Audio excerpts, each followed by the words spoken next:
doing the final sanding with the flat sander. Would have never touched it with any hand sand. I mean, any hand sanding to get that thing ready to go.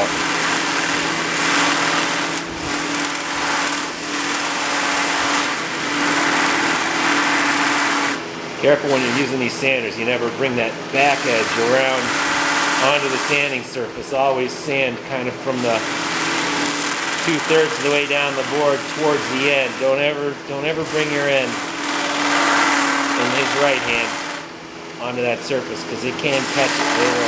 It'll throw it.